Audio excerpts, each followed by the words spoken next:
Hello and welcome to the Science Fiction Factory. I am your host, Mookie Spitz, and we're focused on science fiction excellence. And I've got an excellent indie author with me today, Mr. Greg Sorber.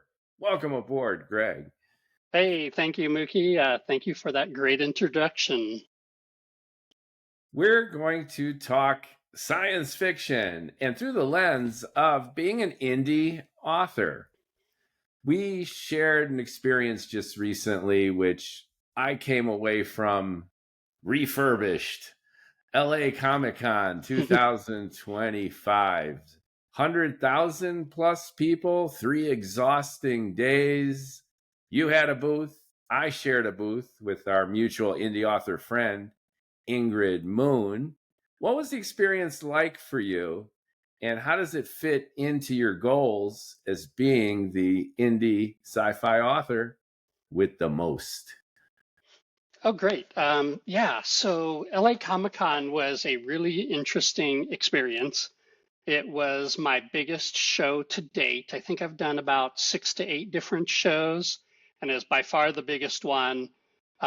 Previously, the biggest one I had been to was WonderCon. And when I mean do a show, I mean present as an indie author, have a booth, and try to sell some books. And Yeah. so So for um, folks listening, WonderCon, where was it? WonderCon is in Anaheim, and it's usually in the springtime, right around Easter, spring break time period.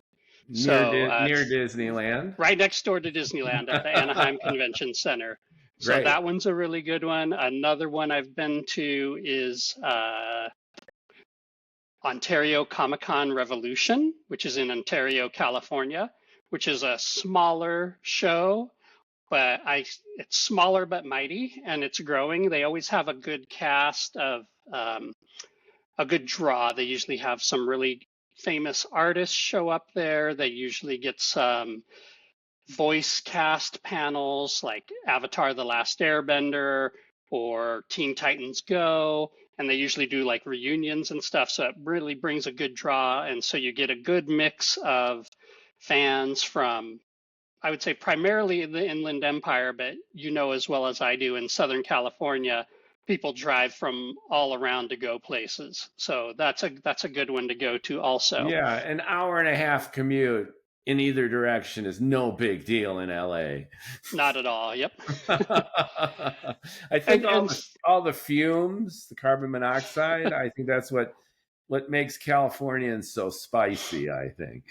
Yep. And pretty much numb to long drives. So Yes, you either have yes. people who don't mind a long drive, or you have people who hate driving more than 20 minutes to get anywhere, and it just depends, either one. Yeah, and it makes them into science fiction, at least within the context of attending these events. How does science fiction fit into these? That's one thing I noticed instantly at Comic Con. They're intersecting Venn diagrams. You have fantasy, you do have some sci-fi, you have adventure stuff, you've got video games and all of their incarnations. We had a sci-fi table off to the side on the main floor. You were down in the artist's row. That's correct. Yes, So, that's correct. Yep. so as a sci-fi author, how do you feel mixed with the minions of all the weirdness? Well, I really like Artist Alley. To me, Artist Alley is where you find the most creative people at the cons, besides the cosplayers walking around. But in Artist Alley, you usually get a good mix of like really like graphic artists, along with you could have comic book artists and comic book writers. You could have crafts people making various crafts and stickers and keychains. And then you have writers, because we're like, well, hey, we're artists too. And so we need to show our wares someplace. I believe you and Ingrid were up in the small press section up on one of the major floors. And when I was up there, wow, it was busy. There was a lot of people walking around, and that was good. Artist Alley, depending on the show, can be really, really good. I know over the years, as I've gone to more and more shows, both as a fan and as a writer, Artist Alley that's like the highlight usually of the shows. Long time ago when I went to these cons, I wanted the big exhibit hall, the main hall. That was my focus. Nowadays, it's Artist Alley. That's where I go because I want to find that unique artwork, the unique story, the unique writer, whatever it is. And all the people there, they're your indies. They're your people trying to make a living at it, and they're doing it not the easy way. They're doing it the hard way, and they're being creative and they're making it happen. And Yeah, and so, they're the content engine. And just to give context, by Artist Alley, you mean you have a centralized neighborhood, if you will, at the Comic Cons, at these big events where artists, content creators are all clustered together. And at LA yes, Comic Con, Artist Alley was in the refurbished parking lot, basically. So the correct. parking It was lot basically underneath the underground. main building, you had the stripes and the parking aisles demarcated, and then they set up booths in rows, and each booth had a sketch artist, a graphic artist, and writers such as yourself, all clustered in that one area. And that's in comparison to and complementing essentially a lot of the other vendors and booths that did everything from sell tchotchkes to have big franchise promos like the Stan Lee virtual Marvel experience and the like. Yep, yep. The yeah, and that just those the underground section was that I think that's typically where LA Comic Con or LA Convention Center likes to put their artist alley, although it will change from show to show. But that's the place where I like to be. I kind of liked it. I thought, the essence of all the stuff, what makes it all happen are content creators. And in our society right now, we put a lot of emphasis on the forward face of movies, of science fiction production. So it's all about the stars, it's all about the technical wizardry. And people often forget that, it begins with writers like ourselves who have the idea, who execute it, create a narrative, create the characters, and then it gets interpreted in all sorts of different repurposed ways, everything from graphic novels to big blockbuster movies. But the heart of it is real content, and I kind of liked how it was in the basement. It's like, all It's that kind of like creative, all you're that on the all boots that on the creative ground, right? energy coming The up, boots on, right? you're getting as close to the creators as possible. Literally, some of the booths, the artists will be there drawing as they're waiting for Oh, people many to of come them up and are. talk to them. That Yeah. was So great. That was great. And it I wish I reminded could me, write that way, but that doesn't work for me that way. yeah, it's a little bit harder. You're sitting there like, editing your next chapter. That doesn't have quite the charm of somebody in real time sketching and drawing. It's much more aesthetically pleasing and frankly more interesting. Probably because an uninflected image hits you immediately, whereas you need to kind of peer and go like, read what the hell we might be writing. So, Right. from a performance vantage point, it's good to be an artist, a physical artist rather than a writer down in Artist's Row. But Yep. Yep. but it's a good time to be had by all. So It's a fun. lot of It's fun. fun. And depending on the show, some shows have artist alley. Others will have a small press section. WonderCon in Anaheim, they do a small press section where they do group the basically anybody who is an indie author or a small press or a comic producer, indie or otherwise, they will group those together in a section, and that's pretty fun too. Yeah, yeah. Let's define terms for just a second because we've got listeners coming at us from all sorts of angles, including raving science fiction fans who don't always put some of these categories into the framework of science fiction overall. So we're self-identified indie authors. And by Yay! that, we mean that we are essentially self-published and we go about making the books, maybe with the help of an editor, maybe with the help of an artist to do the covers, and maybe with the help of a little advertising or distribution, but we're outside the system. And I think that that's exciting in its own way. It holds its own thrills and spills. But tell me a little bit about your decision to go indie rather than, let's say, pursue a conventional agent, publishing house, and that whole catastrophe. Sure. Yeah. It came about more from more practical standpoint, I guess. I work a full-time job, very full-time, 40, 50, 60 hours a week sometimes. And as I was learning more about the traditional publishing process where you write a book, try to find an agent, and then the agent solicits it to publishers or you submit it yourself to publishers, I came to learn that one, the chances of getting picked up by an agent or a publisher is very, very slim. I don't know what percentage it is, but it's pretty low. And then two, the time it would take to wait, right, from the time you submit to the time your book was actually published, if it got published, was years, multiple years sometimes. And so for me, having a part-time job, or full-time job, I should say, I didn't want to take years to see some progress in the results of my work. Because of my work, I'm very results driven, and I have deadlines, and I see things to completion. And so, kind of from a project standpoint, I'm like, I could do this with writing also. And Yeah, so, absolutely. I concur. My vantage point was someone said this, that writing is publishing. So, in a sense, that once you get it out, you've released it to the world. And to have these series of intermediaries between your work and the world is, again, to your point, frustrating. And then there's a series of people to appease in one form or another. I've got a writer friend who got an agent, and this agent reviewed his manuscript and then made a host of recommendations that sent him back to his desk, months of toil. He tweaked it. So, in a sense, the book became something else.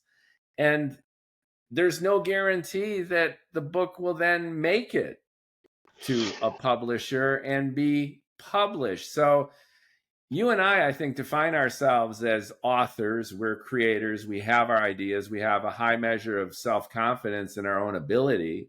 And we've got an eagerness to share our content with the world. And rather than engage in this entrenched system, which to your point can take years, involves a myriad of steps and filters and obstacles in its own way. And I will also add that I have another friend who went through that process, not in science fiction, more in politics and culture, got an agent, got published, and I don't know, he's still at his day job. And one wonders if he might have had commensurate success, maybe even more success, doing it himself. I think that's a good point. Just because you become a published author in a traditional system doesn't necessarily going to mean you make any money at it. And I mean, ultimately, we do this for the art, but we do want to be compensated for our efforts at some point in the future. And so having to wait years, or if you get what's called an advance, which they pay you in advance for your story, you have to earn that back before you start seeing royalties. And so again, that could be even longer before you see results. Whereas doing it yourself, indie-wise, it still takes a while. You still have to write the book. You still have to edit it yourself. You still, if you want to make it super quality, pay to have it edited also. You have to hire an artist, right? And so you're still going through all of the steps that you would in a traditional process. But now once you finish the book, then you become kind of the project manager, and you're trying to see the project to completion. And then once it's ready, instead of having a year lead time to get it ready, you can get it ready as quick as you can get the job done, and you can put it out on Amazon or whatever other services you want to sell it on. And then you get to see the fruits of your labors. And Yeah. if it's good, you see the results right away. If it's not as good, then you don't see the results. But instead of waiting 2 or 3 years, you get feedback right away. And then you can start on your next book or your next series, and you're not waiting 2 or 3 years. Yeah, Uh, you use the term good, and I think we need to look at it in utilitarian kinds of ways, like John Stuart Mill. And specifically by that, I mean, it's good if people see it, are interested in it, and buy it. So the metric of success here, the key performance indicator, is book sales. And that might or not be an indicator of the inherent goodness or value of the content itself, because it's also contingent on self-marketing, which takes us full circle to us being at Comic-Con, which is you got to go out there, you got to network, you got to hustle, and you got to engage with the world in whatever capacity you can, as frequently and as deeply as you can, to make an impression, get attention in this crazy tsunami of content and engagement that's going on out there. So you have to be your own, to your point, writer, editor, marketer, and go-getter. And to me, that's a lot of fun, and it makes it less work. So whether or not I sell 10 books or 100, to me, the self-satisfaction of bringing my dream to life. I always wanted to write a science fiction book that I would love, that I would hold it up in Times Square, and anyone who would be willing to indulge me, I would gleefully give it to them, whether they're a homeless person or the Pope. This is Mookie's dream science fiction book. Ever since I was a kid, I wanted to be a science fiction writer. It's taken me a long time, to the point where I'm in love with my own stuff. oh, that's And awesome. I could be self-delusional, but I have the self-satisfaction of bringing it to fruition. And thanks to Amazon and a host of self-publishers over the past decade or so, you can do it at scale. And that's thrilling. The downside is everyone and their grandma is also doing this. So you have something like 140,000 books published. You know, It's amazing how many people have started writing over the have done years. this. So the great news is everyone's a content creator, and everyone and their grandma is a published author. They've got their own ISBN number, and they're rocking and rolling. Who doesn't have the dream? One day I'm going to write my book. You know, A lot of people, a lot of even if people you do. don't care, even if you're not literate, everyone wants to write their book, whether it's the memoir of their life or a recipe book. And I've been a sci-fi fan forever, and I wanted to do it, and boom, I did it. And it comes with caveats, though. If you do self-publish, then the entrenched publishing houses, all right, you're done, buddy. It's like, we're not going to buy your IP. It's already published. And we're only going to talk to you if you've got the metrics to substantiate that your IP is popular. And So I mean, I think that's great, because yeah, then if you do see success as an indie, you yeah, can then take it to somebody and say, "Hey guys, look at these numbers, look at these right. things. Don't you want a piece of this?" And then they can take you and publish you, and then you get the economy of scale, and you get their market channels to where then they could sell it. But I mean, that's super hard to do. But it's not impossible. People do it. People do it all the time. It just, Yeah, look at Weir, who wrote The Martian. He's one of my favorite examples of just a geeky science fiction guy. And he posted a blog where he just started serializing this idea that an astronaut got stranded on a Mars mission. And it became so popular organically within the scientific and technical community that his readers would comment on his writing, on the character, on the drama, but they were most interested in the geeky technicalities. So they said, if he's growing potatoes in his own shit, then you need this amount of water. Actually, so they were specific about a lot of the science, which made the book even better, I think, because it was vetted by the scientific community who were his fans, and then he organically grew an audience, serialized the book on his blog to the point where, just like you mentioned, he had the metrics to substantiate interest on the part of a publisher. And obviously they did some editing and tweaking, but it became The Martian. And then Ridley Scott, of all people, in my opinion, redeemed himself after these horrible Alien sequels. I mean, they suck. And I know anyone listening or watching, they're going to be like, F you, Mookie. I've already ranted my opinions about a lot of science fiction in another episode. But Ridley Scott comes in and redeems himself with one of the best science fiction movies in a decade, in my opinion, based on essentially a self-published indie author. Yep. It was a great story. I listened to that one, the audiobook version, and then I found the movie, though not exact. It was very entertaining in its own right. It was close. Yeah, it was close enough, I think. It's like it kept the heart, it kept the gist of the story. So right. So that's the benefit, folks. That's our angle of attack, which is we're two guys. We've got day jobs. We've got families. And we've always had this dream of writing.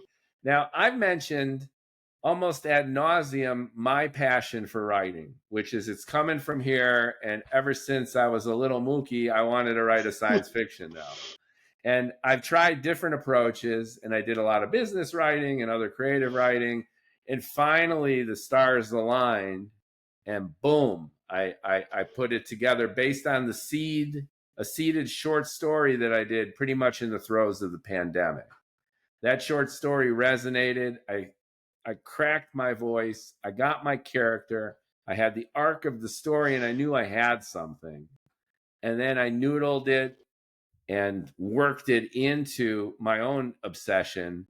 And then this April to May, I pretty much locked myself in my apartment. Took a big hit on the personal spreadsheet talking about working and finances. And no exaggeration, like 18-hour days continuously for 6, 7, 8 weeks. And boom, I finally finished it. And that's my novel. And I love it. And I feel like I just got started. And everyone does it their own way and for their own reason. So if you're in it for the money, you're probably better off getting into crypto. So yeah. What's your obsession, though? I know you mentioned you do want to make money and you want to be rewarded for your efforts. And the return on investment for being an indie sci-fi writer, it's like the Hunger Games. The odds are not in our favor, at least from a financial point of view. So what motivated you? And again, just to give background on Greg, he's got the Mechhaven series. He was gracious enough to sign the first edition for me. And tell us a little bit about, the Mechhaven series, how you thought of this angle of attack for a science fiction franchise, your inspiration, and really what motivates you. Because, again, not to harp on the point, but there's a million things that we can both think of which are far, far more lucrative and have a higher guaranteed rate of return than being an indie sci-fi author. Why are you doing this? Well, yeah, you're right. Right now, I am way underwater in terms of money I've put into the writing career as to how much I've gotten out of it. Although I did have a show come recently where I did quite well and actually profited on that show, which I think was the first one. So that was good. Bravo, Um, bravo. and I again, lost it's one of lost those. my proverbial shirt at LA Comic Yeah, Con. LA Comic Maybe Con was getting a not hotel profitable. nearby didn't help. Right, right.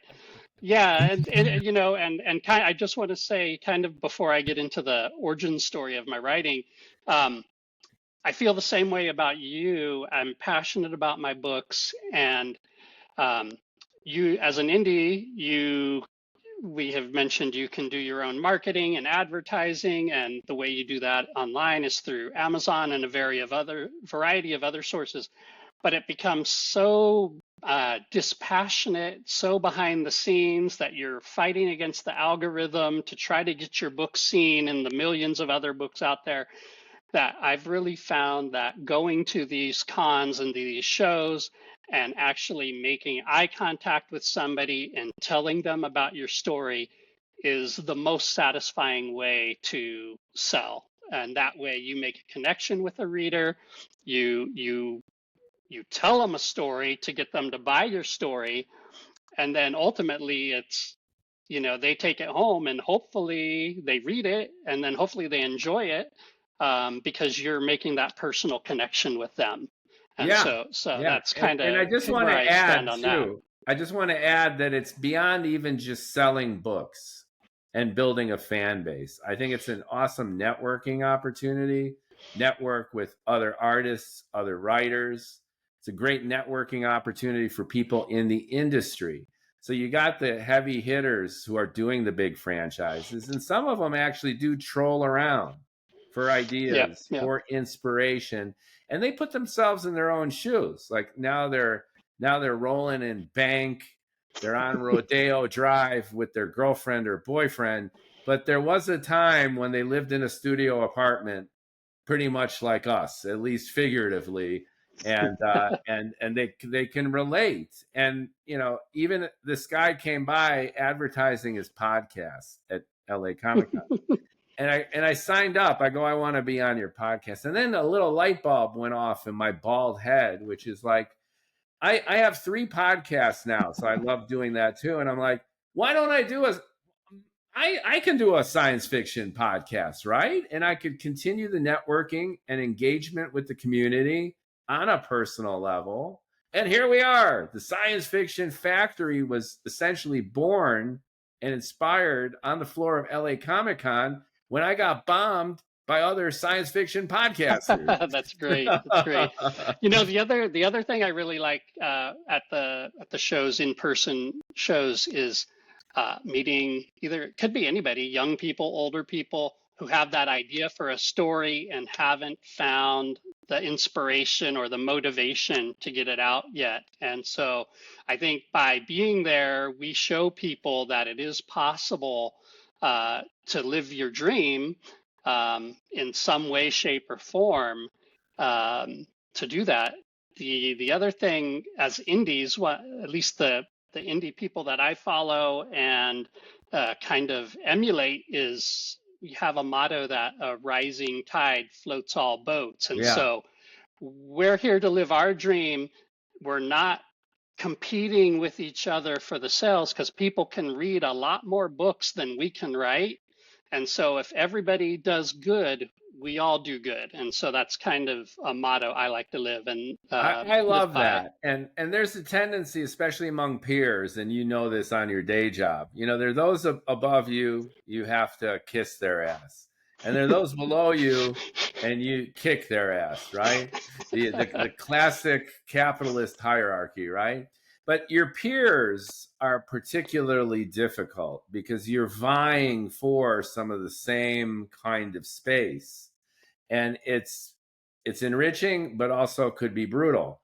And I think it's wonderful that creative people, indie artists, whether you're a graphic artist or a writer, come together, and instead of competing with each other and fighting at the watering hole, it's exactly what you described, which is let's fist pump each other, encourage each other, help each other out. And I love what you bring up in terms of inspiring fans to become their own creators, because you see that even in the franchises. It's like Jon Favreau was a sci-fi Star Wars fan, and he ended up doing The Mandalorian, right? So you even have that enthusiasm, that fanboy and girl enthusiasm that percolates in these big franchises where you have producers who have the creative bent and creative people who become producers. And I think that swirl is fostered by mutual encouragement instead of competition. And I think that's very, very healthy. So you got... Okay, so you wanted me to tell you a little bit about my writing origin story. You got fans. Yeah, let's segue to your story, your book, your Odyssey. Okay. So, I mean, how far back do you want me to go? Because I can start as far back as like 5 years old. I always loved TV shows, cartoons that captured my imagination.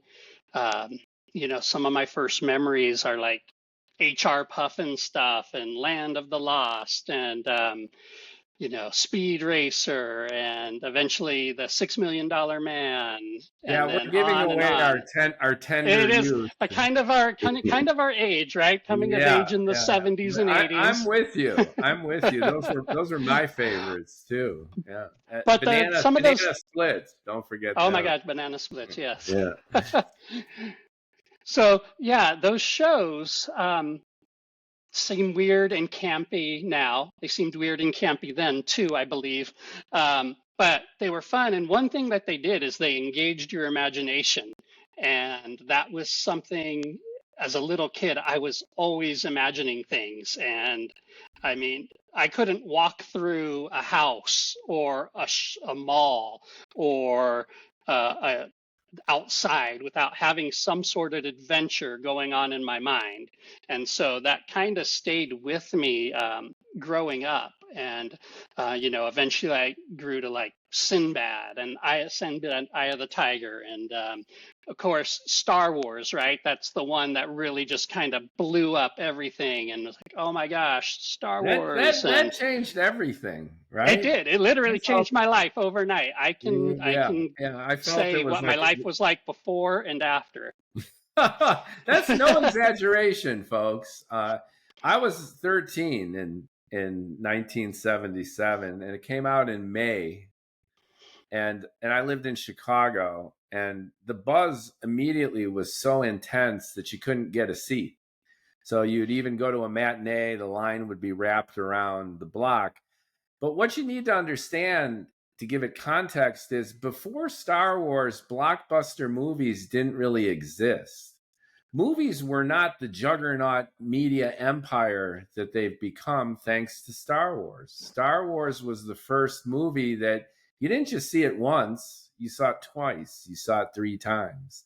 It was such a sensation that science fiction became exciting for the whole family. You bring your uncle, you bring your grandma, and you see it over and over and over again. And just the spectacle of it was so mind-blowing and inspirational. Right. I mean, Star Wars, after I saw it, I would think I was 6 years old when I saw it. So I thought I was older than you, but I guess I'm not. So, yeah. But it dominated my not everything I ever did, but it dominated a huge part of my fandom for years and years and years. I mean, I still consider myself a fan of Star Wars. Maybe not all of Star Wars, but I do consider myself a fan of Star Wars. Yeah, we probably both have sequel-itis. Yes, yes. Prequel-itis too. But... There's varying degrees of symptoms on all of those. But in general, I enjoy the story. So as storyteller, I can, really nitpick it to death if we wanted to go that direction. But that's probably something for another episode. Yeah. But I think where the storyteller part came in and the writing part is in middle school. I had a English class where we did a whole semester on science fiction and fantasy literature, basically, and it was really cool. We started out by reading some of the great short stories and different pieces by like Ray Bradbury and Robert Heinlein, and it was like a Science Fiction Hall of Fame, I think was the book we used, and it was an older one, but had some great sci-fi stories in there. And then after that unit, we read The Hobbit as a class, and to have that introduction into a piece of literature like that and spend your school, right, your school time doing something so fun by reading a book like The Hobbit and discussing it as a class. Wow, that was amazing. And then we had our assignment kind of to cap off that semester was everybody in the class wrote a short story. And so I think not only that class, I had read before that class, but taking that class made me become a reader. And then it kind of exploded my reading between fantasy, science fiction, just whatever. I became a voracious reader, and we wrote that short story. And that short story was not very good, but Do you, it was. do you still have it? Do you still have it? I do not. I think I got rid of it at one point. I don't know why, and I'm kicking myself because if and when, let's just say when you crack it, everyone's gonna be Greg Sorber. You're gonna have all these academicians researching your life, and then in the Greg Sorber anthology, it would be great to have that. Yeah, I remember it being like an amalgam of what I was reading at the time, The Hobbit, The Sword of Shannara, The Elfstones of Shannara. It was probably a really bad amalgam of those. I can't remember everything about it. I do remember some of the names from it, and I will use those in a future story at some point. Yeah. So those are kind of filed away and hard coded into my brain. And so that kind of started the journey, but I didn't really do much. Even in high school, I didn't do much. But I always wanted to write more. It was always in the back of my mind. I want to write a story. I want to write a story. And so then in college, I had an opportunity to take a creative writing class in college, junior college. And I took 2 different semesters of creative writing, which allowed me to start exploring more options in the writing. And so I met some other classmates. We formed a little writing group and tried to write like a combined story. It never got completed, but it was pretty interesting working together with 5 other people to try to accomplish something. We all, of course, all had our own separate lives. And so at that point in your life, nobody really has the motivation or the that's such a college thing. It is very much a college thing. 5 people are going to get together and try to do it was really funny because something creative. It was a shared world, and everybody had 1 to 2 characters they were in charge of, and then we each wrote chapters. But every chapter was like a little bit different. One was like sci-fi, one was like mystery, one was a romance, and that's so college. That's so. But college. it was a lot of fun. It was a lot of fun. Yeah. And then I kind of, again, was like, I want to be a writer, but then you get out of college and you have to start working. And so you do a little bit here and there when you can. Doesn't it suck growing up? I just want to officially say that this growing up stuff stinks. It's like you wish you could go back and start over. But also the thing that I realize is when you're writing at that age, while you can go through the motions and you can write, the wisdom you gain as you get older really helps you color your writing and make it a little bit stronger and more depth to it. So yeah, and you feel you have validation. Like if basically life needs to kick your ass in all sorts of ways. You need relationships to implode. You need to get fired. You need to try something and really believe in it and fail. you need health problems. You need to get injured. It's hard to put. It's hard to build that into your story if you haven't experienced any of that. Yeah, and in general, it's to your exact point. I felt exactly the same way, which is I had this hunger, and yet I felt like such a phony. I had my own heroes like Thomas Pynchon. He's awesome. So I'm going to write a great encyclopedic narrative at age 24. And I'm writing and I'm writing, and I had influences like you know, Borges and William Gibson and all this kind of stuff. And it became a mishmash of bullshit because I was thinking myself a writer having never really lived a life worth telling. And we know Emily Dickinson was in her bedroom and, you know, she didn't have to go anywhere and beautiful things came out. But it also depends on your personality and the kind of writing you want to do. And if you want to be someone that you're not, and if you're comfortable being disingenuous and just kind of doing it for the sake of doing it, then you might have more success than if you actually want it to come from the heart and be meaningful. Mm-hmm. And I think that that's reasonable. And it sounds like an excuse from old indie writers that, well, we didn't really get our shit together until we're 50. But I think there's a lot of validity to this. And I know in my book, I've poured everything wrong with me. Well, you know, I think if you can write when you're younger and you can get a start and you can get a following, wow, I think that's awesome, more and you power should do to it. You. Exactly. Right. Yeah, more power you to know, you. I had an opportunity in 1998, 1999 to help found a kind of a startup company during the internet boom, and that was kind of my, hey, we're going to take a risk, let's do something. And so we went and did that, and of course our company had just gotten some funding from another company right as the crash was starting. And so we never really got to take off the way we thought we could. It was going to be an educational software company.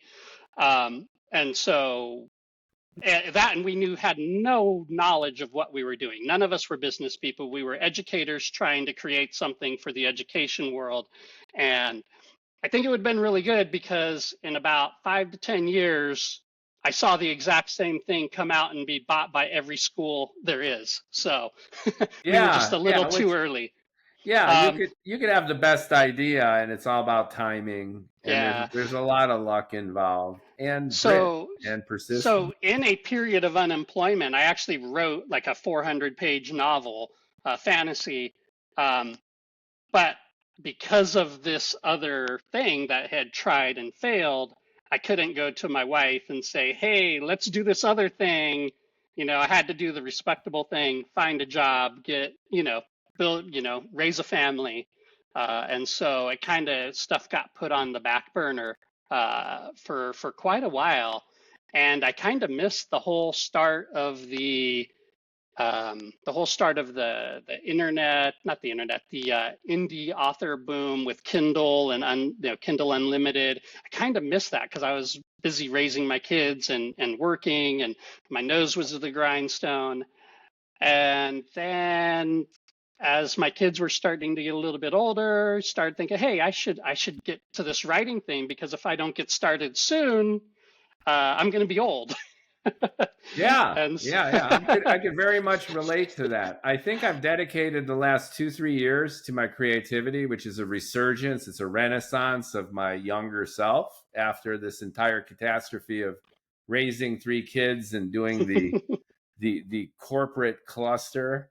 And I'm still working as you are, but that dedication erupted when my responsibilities as a father, as a parent, were mitigated. So my older kid, you get a certain level, and my older kid became a Marine, and then my younger one is now doing his thing, and now I'm like, wow, remember what you always wanted to do. And then I got crazy with it. I took it too far, and I'm thankful I did that.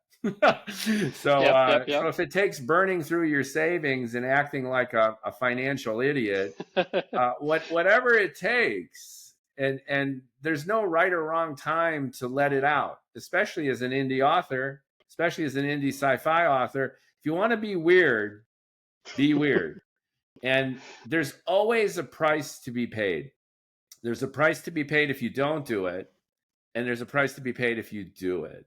And then you Yeah, have to 100%. ask yourself, do you want to get your ass kicked as a writer, or do you want to get your ass kicked as someone who's more responsible and yet not fulfilling their dream? Yep. So speaking of dreams, probably six months before COVID hit, I had started playing with the ideas of Mechhaven.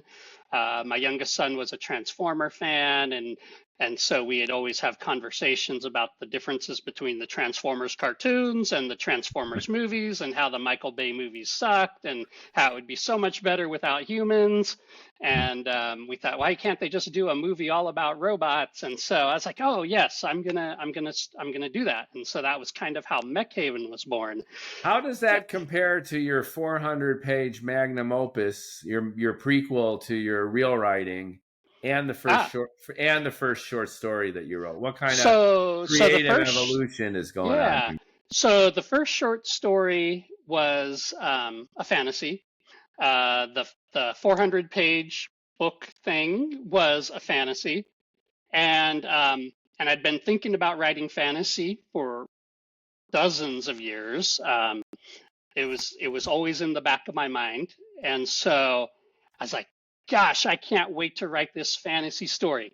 But I knew in my heart when I was getting ready to write, I was like, I don't know if I have the skills yet to write the story and to tell the tale that I want to do with this story. And so I was like, let's do something I haven't been thinking about for 20 years. And let's come up with something new that I can test things with, I can practice on.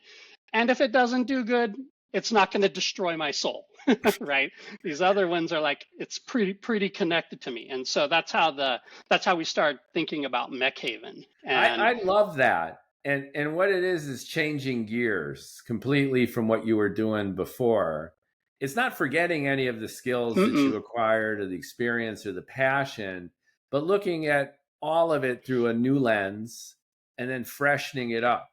And to your great point, emotionally, it kind of gets you off the hook too. Because if you're vested in fantasy and you got this sprawling epic, you see it, but you can't quite realize it. Then you go full Transformer and you're like, maybe I'll learn a few things, and then the pressure's off, and then you're just kind of rolling with it. Yep. So it's funny, and I was like, we're going to do this without humans. And as soon as I started writing it, I was like, oh my God, I need humans for the emotional connection and the relatability and the contrast. And the contrast too. And so, now after 5-6 years later, I finished the series. I'm like, oh, I could probably tell a story with just robots now, but I needed the humans in there. And I think they add an element to the story that really brings it to life. And give our listeners your elevator pitch for Mechhaven as a franchise. And then if you can, give us a high-level synopsis without giving away the goods. Give us some teaser. Okay.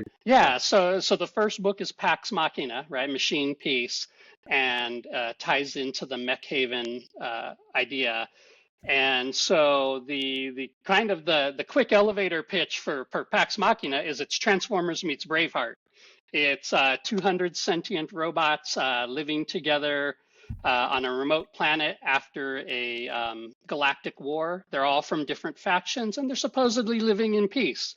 And then a super advanced robot crash lands. He's been behind enemy lines for a long time. He's got a secret, but they don't know it. He loses his memory. They have to disarm him to get him to stay on the planet because it's a peaceful planet. There's no weapons. And then the bad guys come looking for him. And so they have to decide, do they give up the new guy, or do they band together and defend the new guy and their home? And their decision has consequences that reverberate throughout the rest of the series. And so the rest of the series basically shows how maybe the whole idea of Mechhaven, when it was proposed in the peace treaty of this war, it was more of maybe a convenient place to put some things that people didn't want to think about. And then they slowly get drawn back into the galactic conflict. And I don't want to give away too much, but they basically discover another enemy that's threatening their galaxy, and they have to basically, the people on Mechhaven become the heroes that basically stand defiant against the onslaught of this alien invasion that could change the entire fate of the galaxy. So, right on. So it's, in a sense, it's the paradigm of a tribe, and they finally figured it out. They're chilling, they're isolated, and then there's an intruder. And then the nature of this intruder is at first ambiguous. They're a peaceful tribe, but then the tribe finds itself progressively more entwined with a lot of the chaos, the violence, and the disruption of what they ostensibly fled from. And then they're forced from a value situation to either betray this new entity that's entered their tribe, or face up to the fact that their isolation must come to an end, and that there's consequences, both good and bad, for changing their status quo. Sounds like pretty much, yeah. And one of the things that I kind of explore in this series, and part of it was intentional and part of it was unintentional, is that everybody in this story has some sort of past trauma or PTSD. They've all been involved in a war. They have all lost friends. They've all lost family. And so they've kind of come together and they are forging new friendships, new family. Definitely falls into the found family trope, because it really fits nicely with that. That one was not intentional. I just kind of did that as a storyteller. And even the robots, they're sentient and they do have emotions like humans do. And so, seeing your friend torn apart by another robot, that's still traumatic to them. And so they all have different issues, and they have different values. Some were brought up in kind of a more independent kind of a society. Others were more regimented, almost based on like the Roman Empire. And so they all have different kind of codes and creeds that they're following. But they also realize, hey, we can build something better here on Mechhaven. And so that's kind of always in the back of the humans and even the mechs' minds, is that we're trying to build something better. We're trying to build something better. And even though they're not always able to live peacefully as they had thought they would, they still kind of keep those thoughts in their minds and try to do that. Even when other people, book 2 is called Mechs and Machinations, and it deals with, part of it deals with the galactic politicians coming together and saying, oh yeah, we forgot about you guys, but you know what? You're kind of important. So maybe we can use you. And so some of them get used, others are kind of left behind, and that creates some interesting story points. Yeah, that sounds like the transition, going from their peaceful isolation to the inevitable destiny of mingling again with the galaxy and dealing with the consequences. Right. And all the while in the story, I try to have the characters are interacting with each other. All the robots have different personalities, kind of like you would see in Transformers or other things. Some of them are real characters. One comes from a region called Texanova, so he's all about being boisterous and loud and super independent, and he's always telling stories and exaggerating things, but he's got your back in a fight. And we got others that's kind of the the reluctant leader. He knows he's supposed to lead, but he's not quite confident because he didn't quite get the training he had hoped for or always thought he would. And that's kind of like him coming, his name is Angel, him coming to his full power and full, I guess, potential is kind of a through line through the entire series. Yeah, and the world in which we live is going through changes, and some of those changes similarly are reflected in some of your themes. And in another episode, I talk about the 10 reasons we love science fiction. And your story crosses over into so many of them, everything from alien consciousness to being able to express an idea, even politics and ideology through a science fiction story, and do it in a way where you don't really trigger anybody. And if people want to read between the lines and extract some of the themes, they could see parallels in our society and even our culture. It's really funny that you mentioned that. When I write, I try to write. Basically, I try to tell the story as in world. I try not to put my own political perspective in it. I try not to, downgrade anybody else's political perspective. I try to, within the context of the story, here's the elements, and I try to tell the story that way. But it's amazing how the world creeps into your writing. In book 2 specifically, there are some construction mechs that basically are slaves. They have control chips in their mind. They're helping to, not too much of a spoiler, they're helping to rebuild Mechhaven after what happens in the first book. And then they decide they want to be free and they declare asylum.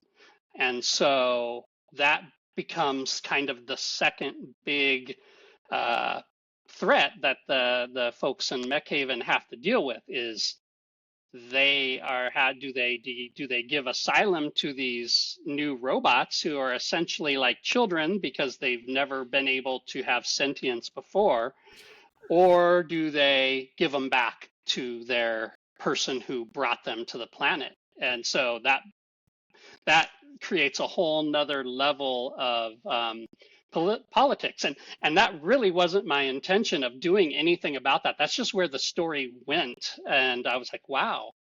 And it becomes interesting link again throughout the rest of the story. It has, their decisions have consequences throughout the story, but my intent was not to reflect what was going on in the world in any way, shape, or form. It just came.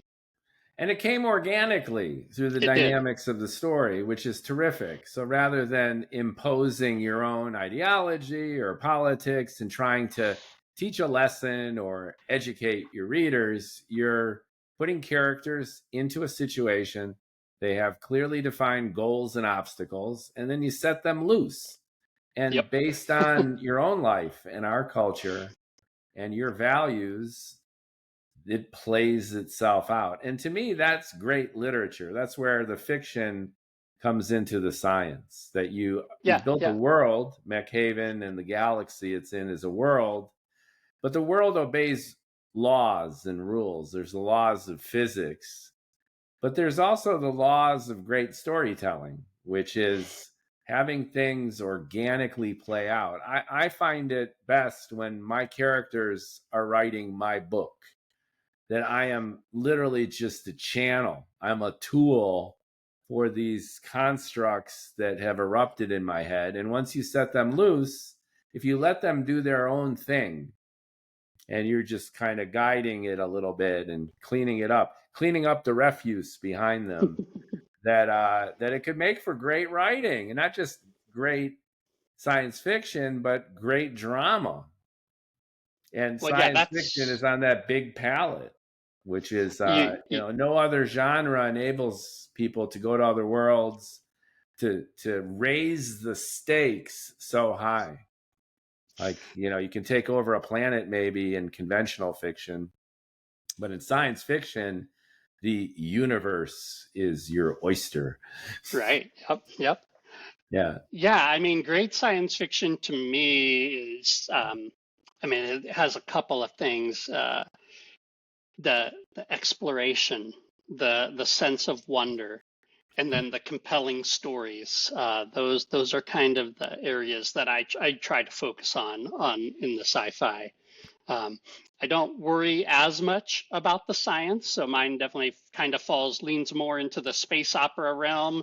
Right. Uh, Science is there, but it's like it's to service the story, not the other way around. I mean, I do like some hard sci-fi once in a while, but that's not what I intend to write. I want to write the compelling story.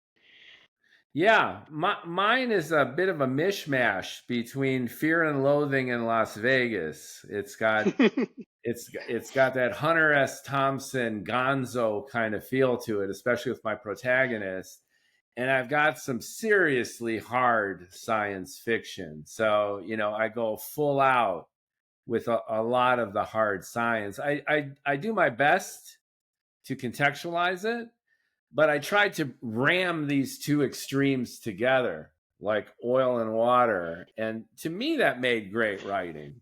As far as readers go, the feedback I've gotten is everything from what the actual F to thank goodness this wasn't written by ChatGPT, which I'll take as a compliment.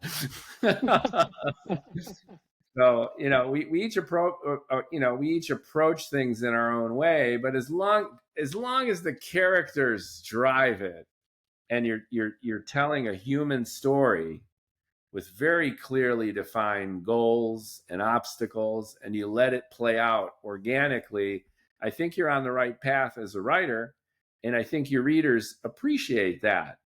And one of the challenges in science fiction is folks get obsessed by world building and hard science, as you mentioned. And sometimes folks forget that it's the human drama that makes it Right, worthwhile. right. You're not watching Nova on PBS, which has probably been doged out of existence already.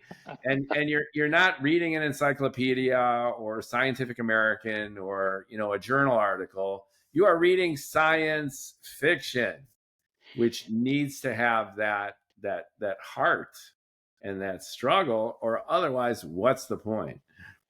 Yeah, I think the variety or the amount of science that you need in your story or amount of research that goes into the story probably should be just enough to help you tell that story. Now, sometimes as a writer, you might need to know more to make sure you don't screw something up down the road. Um, but really, if you're just, say you're a fantasy writer, you don't need to know every detail about that world. Uh, you need to know some, you need to know maybe quite a bit, but I've known too many people who have gotten stuck in Right. the world building process and Yes. didn't ever ended up telling a story. So Yeah, you like invent your own elven language, right? All right, that's yeah, awesome. I was talking to somebody and they're like, I can't finish my book, and I'm like, well, why? Like, I've spent the last 8 years creating a language. I go, all right. I was taciturn about my criticism, but really? I mean, just let the elves fucking talk. Just have them do stuff, and no one really cares. Really, it's kind of like window dressing, right? it I it, quote it Hemingway in my other episode where he said, a story is okay is if you take out the best lines and the funniest jokes. And if the story still holds together, then you got a good story.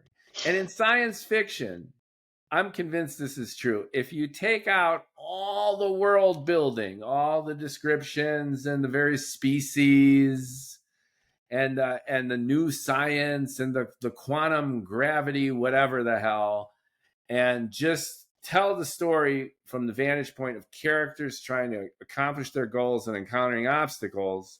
And if it still holds up and it captures interest and it hits you here, then you're good. And then if yep you want to yep. embellish a little bit, then go for it. the other stuff is seasonings, right? You don't want too Yeah, much seasoning. yeah, If you over season yeah, something, it yeah, tastes like garbage, right? And yeah, yeah, yeah, so yeah, yeah, you do need to have definitions and you do need to explain certain things. But if you do too much of it, then your characters get yeah. lost in it. And Right. so, Unless you have intent. And I went over the top in certain areas deliberately because I'm trying to evoke a mood or make a point where exaggeration and extreme behavior or situations to me help the character and the story. yeah, You know what yeah, I mean? yeah, There's a yep. sense of meta storytelling. Like I go into the details of a Bitcoin transaction in 2011 Oh, down to wow. down to the finance charges and how the information was transferred. And my anti-hero buys 555 Bitcoin for $5.55 in 2011. I And wish I would have done that.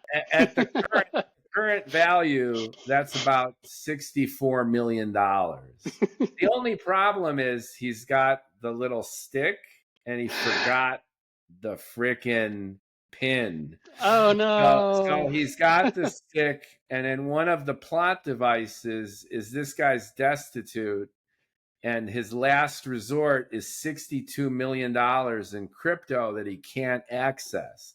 Oh So my gosh. he's ADHD, he's over the top, and I project his manic craziness by going into the detail of what it was like to buy crypto, try to hack into one of these devices, and it becomes real hard science in a Mhm. sense with a lot of technical details.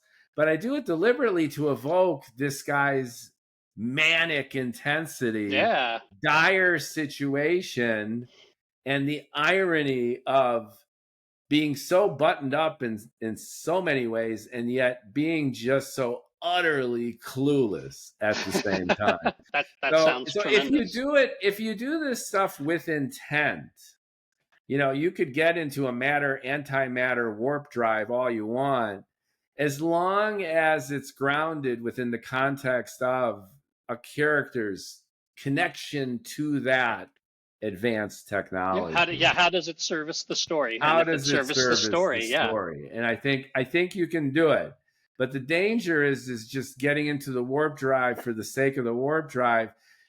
Anyone can think of an idea. Let's imagine beings who can live on the surface of a neutron star. Okay, that's cool, but that's not a story. That's an Mhm. idea. And anyone can think of an idea and it'll last about 12 seconds as far as your reader's attention span goes.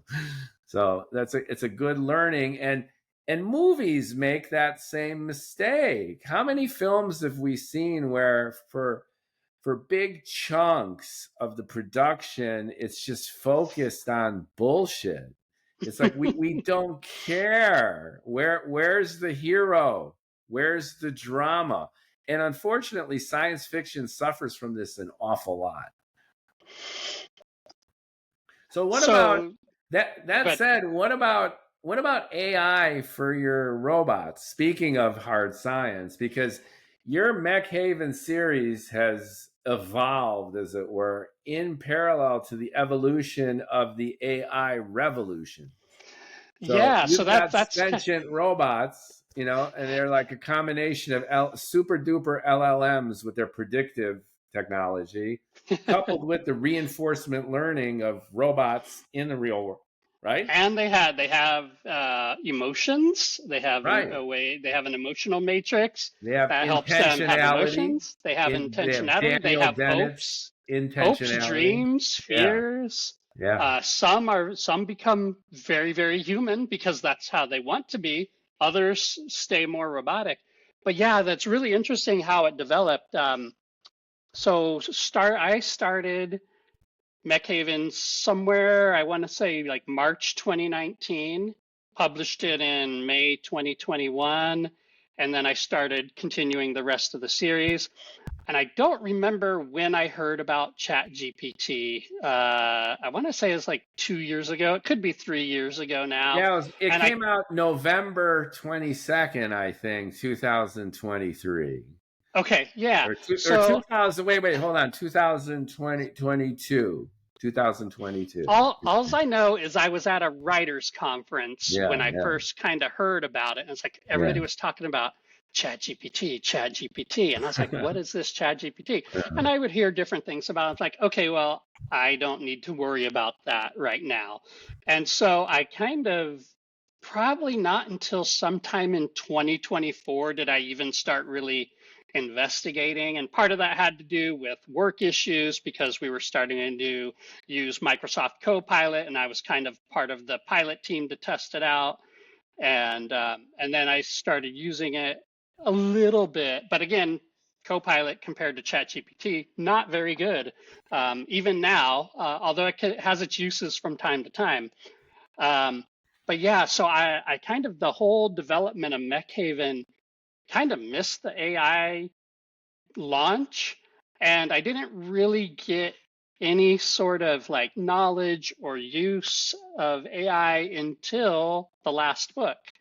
And then I was like, oh gosh, it so would have been helpful to kind of throw some ideas into ChatGPT or Well, Claude or there's two whatever. things going on. There's you using ChatGPT to get ideas and do research about AI, and then there's the evolution of AI in society and how your readers are going to look at your robots, right? It's kind of Right, right. two different things here, Because right? And I may have developed the robots a little bit differently had I had a little more knowledge about what was going on with AI. When I created them, it was just pure like, hey, these are like C3PO and Data, you know. And it's kind of like that's how they act and right, react, right, right, and you know. right. And so I didn't really get too deep into how they think and what they think. You know, so if I went back, I might do it a little bit differently, probably not too much differently. Yeah. But yeah, so now we literally, I mean, with Tesla's Optimus and all the different GPTs and AI systems out there, we literally could have a thinking robot, you know, very, very soon if we don't already. Maybe. Yeah. I'm more skeptical about the AGI leap than I think a lot of bald-headed pundits might be. But the level of sophistication and the quantum leap of just the LLMs as they are now are transformative to the point where, no pun intended, it's really changed everything. I mean, the U.S. economy now is floating on AI capital. Yeah, yeah. What the top seven companies are, Yeah, you know, are like, or the most of the, I guess, what is it? The bulk of the stock market yeah. is What was it? floated up by top seven companies or Yeah, what something. is it, like 30% of all of NASDAQ is seven companies? That's pretty crazy.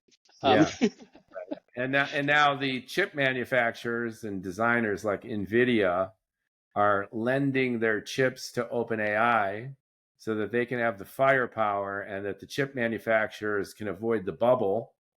And then the day they announce that, the value of the chip manufacturer increases by the amount that they're lending the LLM.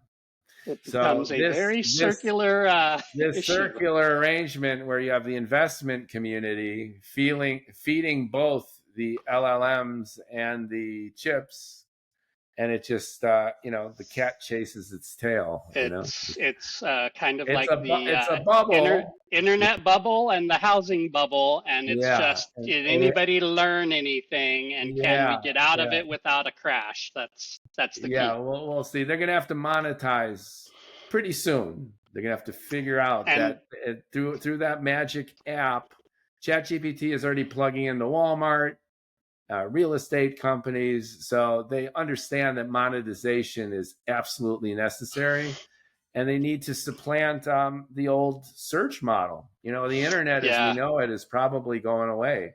Why would anyone want to put anything on a website or in an independent app if people are using their personal bot? So in the yep, future, you're a company, you're a manufacturer, you're a personal brand. you pump your stuff right into the bot, and then the bot will aggregate that. It'll chop it up into tokens. It'll rearrange it for people, and then you'll pay to get it prioritized into people's attention. I think that's going to be the new model. It's going to be bot driven. Several writing podcasts describing how you should optimize your website to help feed your books to the AI. I fed my book right into ChatGPT. So I thought about this for a while, and I go, and I have kind of a unique style. So no paragraph in my novel is more than 3 lines. I noticed that. so it's like lyric, it's like poetry. It's like lyric poetry. So aside from dialogue, it's and in the print version, it's better than Kindle because the formatting changes. But it's these blocks of text. It's kind of surreal. It's like reading Axios.com on acid. But so I wanted it staccato, like boom, boom, boom, boom. And then I thought, well, that's pretty unique. And there's some originality there. And if the bots take it and they regurgitate it. And then I thought, you know what? Just let it out there. They're going to scrape it anyway. So I created a project in ChatGPT. I called it LGI1, Lover's Guide to the Infiniverse, #1. It's a series. And then I pumped the whole PDF right into Chatty. And then I have ChatGPT writing critical essays of my book. And I find that really interesting. So I've had a hunger for critical review. You know, I do not have the interest of the Literary Academy reviewing Johnny Fazuli and the Transfinite Reality Engine. It's not on their list. So I create essays and I write Atlantic and New Yorker style articles about my book. And it takes about a nanosecond for the bot to put it together. It's drawing from my source material of my book. And it takes about 3, 4, 5 iterations to tweak it. And it's about right. I correct hallucinations. I have it refocused on certain areas, and I get the satisfaction of having a dedicated critic. That's interesting. Yeah, I might have to try that someday. The point, though, is it's like, you know, just go for it. And I'm tweeting the whole book, although the Plubber social media app glitched. But from at Johnny Fazuli on X, I've been tweeting the whole book because of those 3 lines lends itself in reverse. So if you go to at Johnny Fazuli on X, you can actually read the whole book starting where I left off. Because I figure, what the hell? Why not? You know, it's another way to market and get attention. Sure, yeah. You know, it's definitely interesting. So it's kind of wild, the world that we live in. And just on this point of AI, I know a lot of listeners are curious. And as an indie author, as an author in general, people are already suspicious. Did you even write your own stuff? How did you use any of the LLMs to make your writing better or research? Or how did these tools come into play for your most recent novel? Yeah, so like I had said, books 1 through 4. The only thing I used was Pro Writing Aid, which is an advanced grammar spell check, basically, with a few other tools in there. And that was at the recommendation of my editor. He's like, yeah, that's a good thing to use. Use that first. Clean up your book as much as you can before you send it to me. And then I would send it to him. So that's pretty much all I used it for. In terms of specifics, it's like cleaning up grammar. Grammar, spelling, punctuations. Has a few other reports that I'll look for, like if you used the same word too many times, too close together, and all right. So I think they call it echoes. Point of view, it's like it's not writing your story. It's just It does have an ability to, or it did at some point. It developed the ability to where if you highlight a sentence and you can tell it to rephrase it, and it will give you some options. But most of the time, it's complete garbage. So I never really used that. Or sometimes it would spark an idea and I'd be like, oh yeah, if I just tweak this word here, then it sounds better. But that's all I did books 1 through 4. Book 5 was kind of I would say more difficult to write because one, it ended up being like twice as long as the first book, Pax Machina, and then also I had a lot of start and stops. Thank you for that.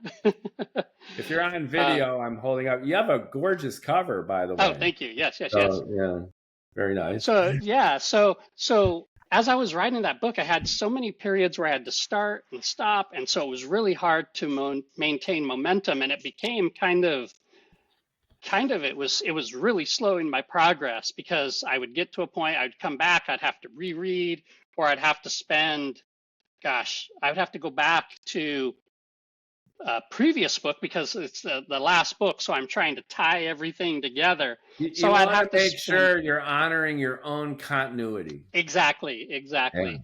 Did I hope, it's like, did I kill this character off in a previous book or do I? And so I was like, I don't know because I can't bring him back to life if I killed him off or, what planet did this guy come from and what battle was Yeah, it's this? like And so, the pancakes moving around in Pretty Woman. yeah. You And know, so I like, was I was really eating up a lot of time flipping through the previous books, trying to even you opening it electronically and searching, it was just slowing my momentum down. So somewhere along the line, I heard of Notebook LM. It's a Google product, and it's people use it for research. It's designed specifically for research, and I was like, all right, let me give this a try. And so I had PDF versions of my books and I fed it into Notebook LM. And all of a sudden, it creates this like wiki of my book, all my books, whatever ones I put in it. And then it would, well, one, it volunteered information about your story, just kind of automatically. But then you could quiz. You could say, oh, what factions or which mechs are part of which factions. And as long as it could tell from your book, boom, it would list it out. And it would say others, well, so we think so and so is part of this faction, but there's no quite any definitive line in it. And it gives citations. And I was like, wow, this is good. And so that really kind of spurred my progress. It helped my brain. It relieved a lot of stress, right? Not having to remember or search for anything. So I used Notebook LM quite a bit towards the end, especially in the editing phase where I was I try to write through without worrying too much about all the details. I try to get the basics down, and then in edits, I go back and clean it up. So that helped quite a bit for that. And then just because I knew a lot of writers and stuff are using these other models, Claude seems to be is it by Anthropic, seems to be very popular among writers, also ChatGPT to some degree. So I would just try after I would run a chapter through Pro Writing Aid and get it all cleaned up, I would say, hey, I still don't like a certain paragraph. And so I would throw a paragraph into Claude and say, see what it came up with and see if it pointed out the same errors or not. And so I did that for some chapters and scenes just to kind of fine tune it and also to explore how well it worked. One thing I didn't like, and I know there are writers out here who do it, and no, I don't fault them for trying, is I didn't like to use it for writing new content, though. That just, for me, it does not fit. It doesn't fit my writing style. It doesn't fit the flow of how I want to do it. I want to tell the story. So really, for me, right now anyways, and again, I don't disparage anybody who does use that because I understand, from what I understand, it's a lot of work doing it that way too, because then you got to clean it up, watch for hallucinations, you got to edit it to sound like you. So I mean, I think by the end of the process they probably do as much work as anybody else, unless you just press the button and go and don't care about your story. But those stories aren't going to have a long life in Amazon. They're going to, they might get a couple sales and then they're going to sink to the bottom of the ratings. So I'm not too worried yeah, about those. energy in, passion out. I Right. think readers can tell when a bot's done it or whether you've done it because your passion, your energy goes into it. You're Socrates distrusted writing. because he couldn't look the debater in the eye, and he couldn't touch them, he couldn't smell them, and he felt that writing was inherently deceptive. And Plato didn't believe in that. That's how we know about Socrates. But point well taken, which is there's this huge barrier between Greg Sorber and someone reading one of your Mechhaven books. They don't see you. They don't experience your lived life. But a great writer is able to bridge that gap, and a good attentive reader can feel it. They could, in a sense, feel the soul and the mind and the heart of the author. That energy comes through. And a bot, ChatGPT, Claude, Grok, they're soulless creatures. They're math software. There's zero consciousness behind what's going on. And I think that can be felt. That's really what the writing process is. And as a writer, when I locked myself up into my apartment for 2 months, that was one of the toughest slogs I've ever done and the most rewarding. It was incredible to let it all out that way. And I feel that it's reflected in the book. It's a whole booster shot of manic Mookie energy in a way that makes me feel good about the whole process and doing it. In my use of the LLMs, again, I take a very hard science kind of attitude. So there's various devices in my book that I wanted to be as realistic as possible based on our level of knowledge and science and vocabulary now. So, for example, there's an Alcubierre spaceship, which is a warp drive, and there's no real engine in it. It uses negative matter to warp space in front of it and behind it. So it repositions itself in the universe, and it can go transluminal. It can go faster than light because it's not really moving. It's just kind of warping space and time. So that's a model that's been created. So ChatGPT helped with the science, with the language. And there's a scene in the book where the main character is kind of like a Captain Kirk. He's in the command chair of the Alcubierre.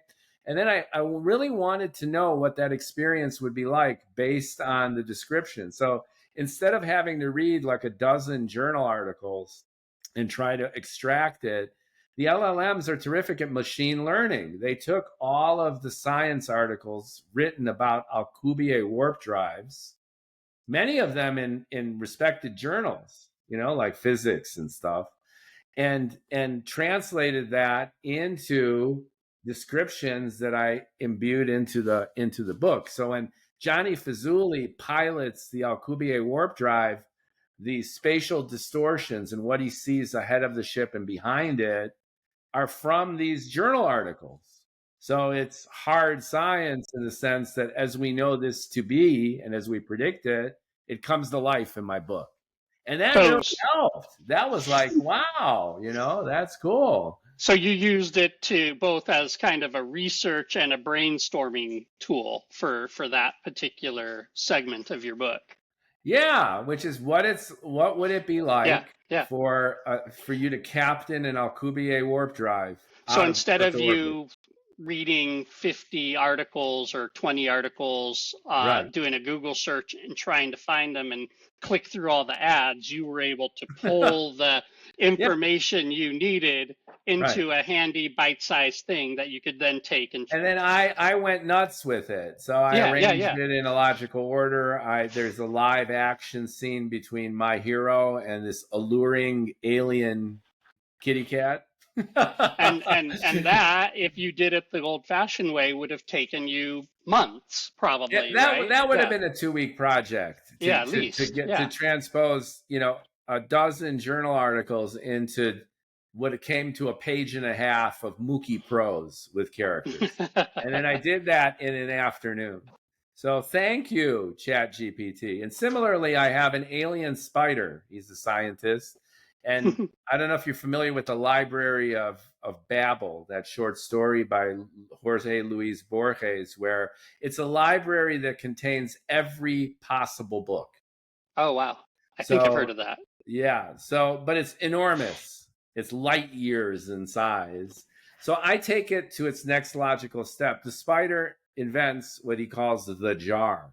It's a spider's jar, and it's 10 meters by 10 meters. It's a cylinder, obviously sealed by a rubber band, and down to the Planck length, it is able to simulate anything imaginable that you program into it. So, Oh, wow. in a sense, in this 10 by 10 volume of a jar is not only everything possible, but everything imaginable. And you could program everything that has happened, everything that is happening, and everything that will in every possible universe.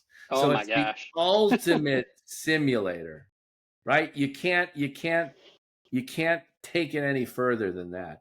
And that has amazing philosophical repercussions, which is like all of reality is contained in the spider's jar.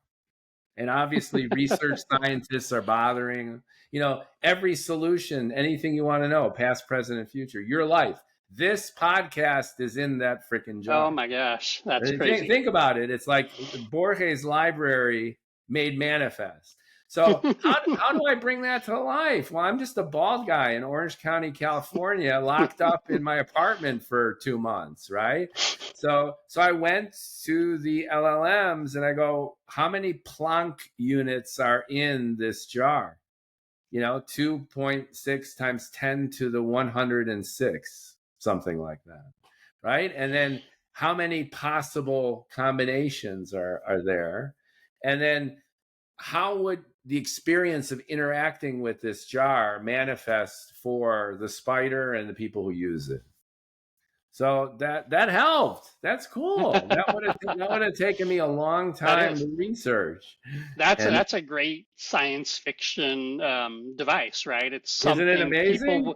People would not think about that on their own, and boom, there it is. Like, oh my gosh. I thought of the device, but it helped describe it and make it real. And then share some of the implications of that. And the bad guy in my story hacks into this jar and uses it a way of making your avatar manifest and ransoming the universe from the jar. Wow. That's one of the themes.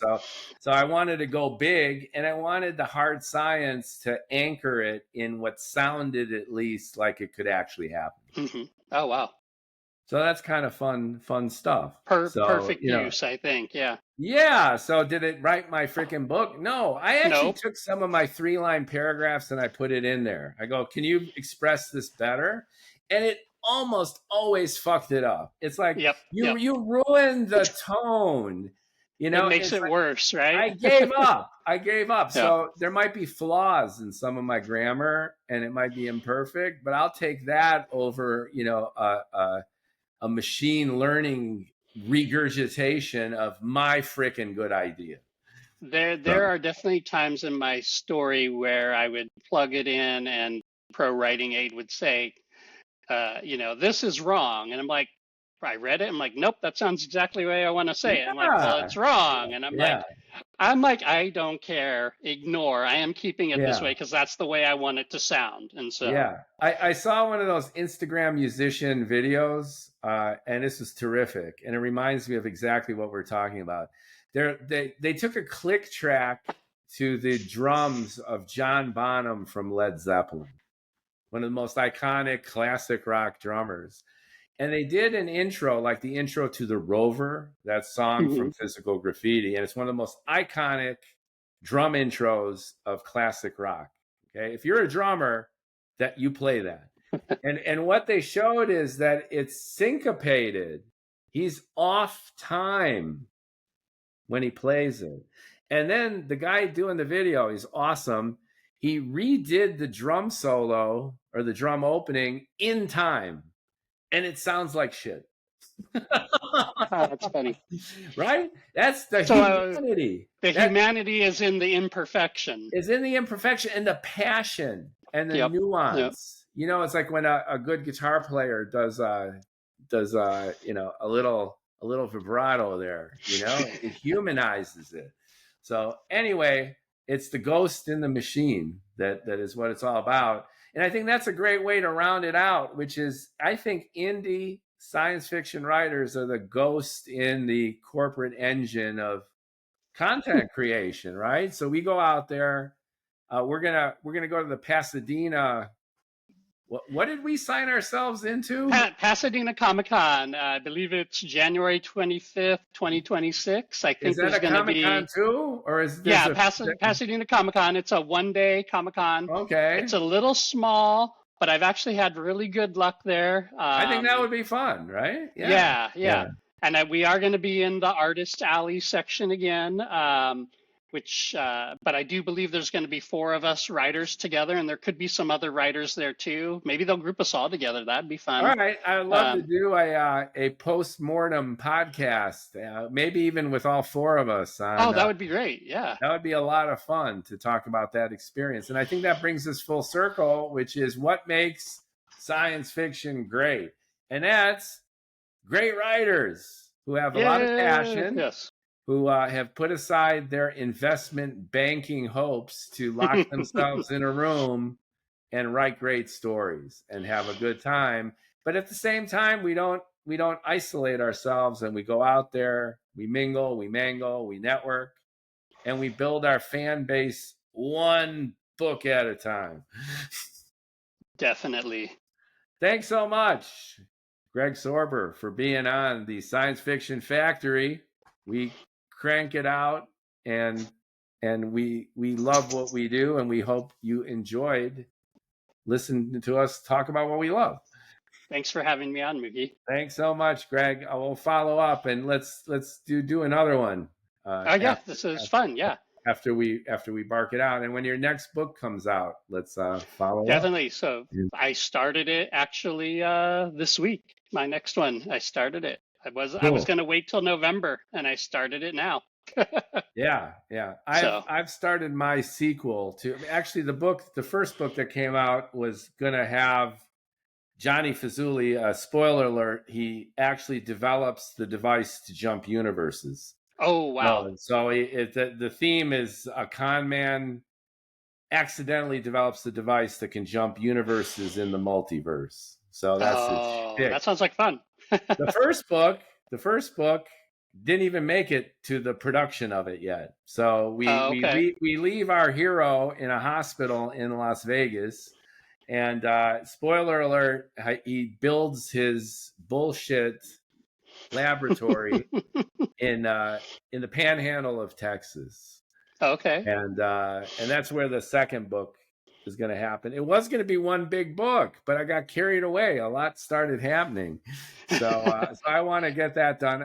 I doubt I could get it done by Pasadena, but maybe for some of us. Yeah, no, I don't know if I can get, I don't think, my estimate is it's going to take me till April to the right. The current, at least the first draft will be, first draft will be through April, and then depending on how quickly I can edit it, then we'll see. I'm also thinking about doing book 2 at the same time, so then I can do a quick release book 1, and then maybe 2-3 months later do book 2, so that way you get the synergy of the releases. So, well, I will pitch this podcast, the Science Fiction Factory, at the Comic-Con, because now I got inspired by other podcasters, and I do think I'll be able to complete the audiobook of my first book. Oh, fun. Okay. I am just going to read the mofo. I have another podcast. Oh, you're going to do it yourself? Yeah, I have another podcast where I've already read half of it. Oh, okay. So I have 6 Yeah, I mean, you have a good voice, and it sounds like the way you tell the story would be really good. That's probably like, I don't think I want to read mine, but yeah. Oh, it is hard. Yeah. But anyway, I've got practice doing half the book. I might even do the other half. I've been doing it in podcast installments on my other podcast show, No Hair, All Heart. I usurped that podcast to do sections at a time. Oh, that's cool. So I warmed up, and now I think I can do the audiobook. Me, myself, and I. Yeah, I mean, why not? Why not? And then cheaper that way, a lot cheaper. I can peddle that with the QR code at the Pasadena Comic-Con. So, have you thought about an audiobook for yours? So I have an audiobook for book 1. Oh, you do? All right. Yeah, we're gonna put links in the podcast. Oh, okay, cool. So they can buy your stuff. Yeah. Yeah. I need to get back in touch with the narrator to see if he wants to do the next few books. Hasn't really hit it out of the park with the book one, probably because book one came out like 4 years ago or something like that. Yeah. So it's kind of hard to get any traction with it. And I don't know if you've noticed on Audible though, it used to be you could go on Tuesday, look at new releases and find a good book. Now the new releases, there's hundreds of them hundreds, maybe thousands each week. And so it's really hard to stay relevant. It's like the spider's jar. Yeah. Everything is in there. How do you call out? That's one of the themes actually in my book. If we're not only in a universe, but a multiverse where everything possible is always also real. How does anything have any value? It's hard. And so, it's like, well, that means you have to find an audience somewhere else. Right. Or people have to go there looking for you. Right. And you need to create your own platform. Thus, the Science Fiction Factory, folks. Yeah. I'll definitely send this out on my newsletter. I did send out the other podcast on my newsletter. I don't know if you've gotten any like bumping thing, but I don't have that. I don't have any people. But I had some bumpies on that. That's good. Oh, that's cool. Yeah. So thanks again, Greg. We'll talk. Yeah, you're welcome. Thanks, Mookie. Yep, we'll talk to you later. In Pasadena, and we'll keep our fans and the many minions informed. And booyah to indie sci-fi writer. Indie. Yep. Represent. Thank you. Like, comment, share.